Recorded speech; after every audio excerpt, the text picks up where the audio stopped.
The world mourned. Pope Francis, a beacon of peace and compassion, was laid to rest.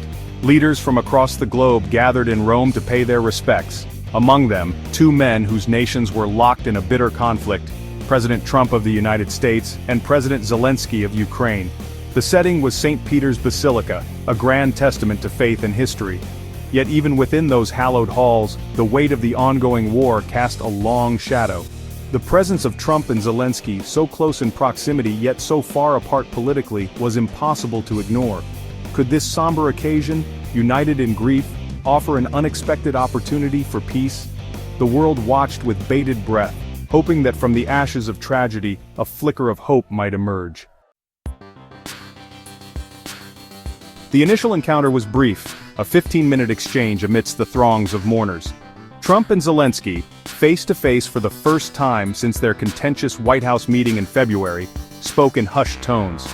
Details of their conversation remained closely guarded, yet the very fact that they met, that they engaged in dialogue, sent ripples of anticipation through the diplomatic community. Was this a mere formality, a courtesy extended under the watchful eyes of the world? Or could it signal a thawing of relations, a tentative step towards reconciliation? Despite the brevity of their meeting, both sides acknowledged the gravity of the situation. Protecting Ukrainian lives ravaged by months of relentless conflict emerged as a paramount concern. The urgency of a full and unconditional ceasefire dominated the conversation. It was a shared goal, a vital step towards halting the bloodshed and alleviating the suffering of innocent civilians caught in the crossfire. But achieving a lasting peace, a solution that addressed the root causes of the conflict, remained the ultimate objective.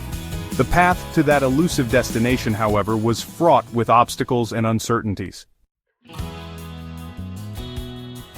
The meeting, initially a one-on-one dialogue, soon expanded to include two key figures in the ongoing efforts to mediate the conflict: UK Prime Minister Keir Starmer and French President Emmanuel Macron. Both leaders had invested significant political capital in seeking a diplomatic resolution. Their presence underscored the international community's deep concern over the conflict and their determination to find a peaceful settlement. Starmer and Macron, acting as intermediaries, sought to bridge the divide between Trump and Zelenskyy. Their role was crucial, providing a neutral platform for dialogue and encouraging compromise from both sides. While expressing a desire for peace, Trump voiced skepticism about Putin's willingness to end the conflict. He pointed to recent missile attacks on Kiev, a stark reminder of the ongoing violence plaguing the region. In response to Russia's continued aggression, Trump hinted at the possibility of imposing additional sanctions, further squeezing the Russian economy. The message was clear: a peaceful resolution was the only path to easing the pressure on Moscow. Trump's stance on Crimea, however, remained a point of contention. He reiterated his belief that the peninsula, annexed by Russia in 2014, would remain under Russian control, a position unlikely to sit well with Kiev. Section 6. The Shadow of a Contentious Past. The Rome meeting unfolded against the backdrop of a previously strained relationship between Trump and Zelenskyy. Their February encounter at the White House had been marred by tension and disagreement. Trump, along with then Vice President J.D. Vance, had publicly criticized Zelenskyy, accusing him of not doing enough to combat corruption and implement reforms. This very public spat had led to a temporary halt in U.S. military aid to Ukraine. The memory of that contentious meeting lingered, casting a shadow over the current talks. Could they move beyond past grievances and find common ground in the pursuit of peace? Section 7. The Quest for Lasting Peace. Despite the challenges, both sides agreed to continue talks, recognizing the urgent need for a diplomatic solution. While a second meeting that day proved impossible due to scheduling conflicts, teams from both sides were tasked with arranging a follow-up. Trump, known for his desire for swift resolutions, had set an ambitious goal: to achieve a peace deal within his first 100 days in office. He had even threatened to withdraw U.S. diplomatic efforts if significant progress wasn't made. This self-imposed deadline added another layer of complexity to the negotiations. Could a lasting peace, one that addressed the intricate web of geopolitical interests and historical grievances, be achieved under such a tight time frame?